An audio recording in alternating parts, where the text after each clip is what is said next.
بعد أن لفتت أنظار العالم باحتفالها مع زوجها وحبيبها ووالد أبنائها ميسي لاعب منتخب الأرجنتين عقب حصوله على بطولة كأس العالم، من هي أنتونيلا زوجة ميسي وتفاصيل قصة حياتها وحبها لميسي؟ قبل ما أقول لكم كل التفاصيل عنها يا ريت تعملوا سبسكرايب للقناة وتفعلوا الجرس عشان يوصل لكم كل جديد. تبلغ من العمر 34 عاماً، ولدت في مدينة روزاريو الأرجنتينية في 26 فبراير 1988. ونشأت أنتونيلا في عائلة من أصل أرجنتيني. عمل والدها خوسيه روكوزو محاسب ورجل أعمال شهير، وتولد والدتها باتريشيا رعاية بناتها الثلاث أنتونيلا وشقيقتها.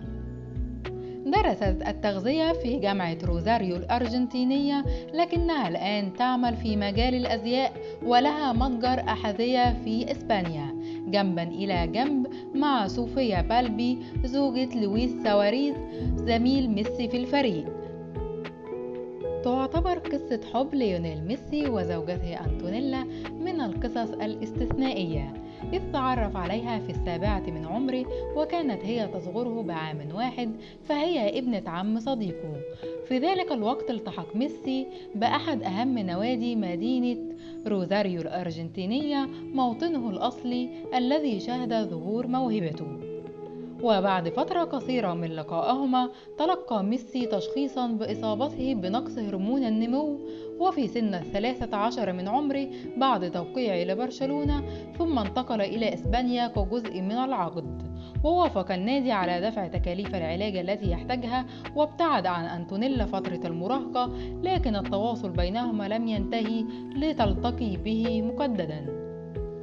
وفي كأس العالم 2010 في جنوب أفريقيا قدم ميسي بالفعل أنتونيلا على أنها خطيبته، فهي الفتاة التي كافحت معه منذ كان في حيه الفقير حتى تدرج في عالم الكرة وأصبح من أغلى لاعبي كرة القدم عالمياً.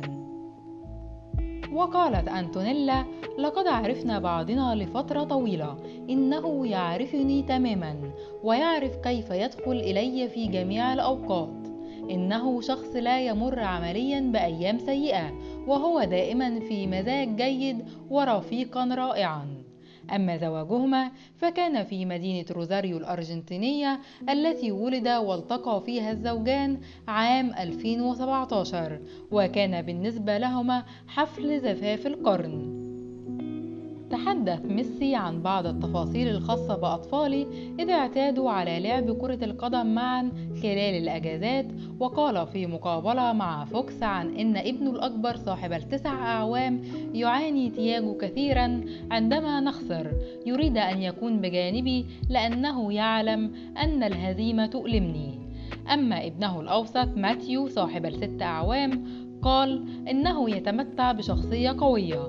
ماثيو ينظر إلي ويتحداني. وذكر في مقابلة أخرى أن ابنه الصغير سيرو هو المقرب لوالديه. لو عجبكم الفيديو ما تنسوش تعملوا سبسكرايب للقناة وتفعلوا الجرس عشان يوصل لكم كل جديد.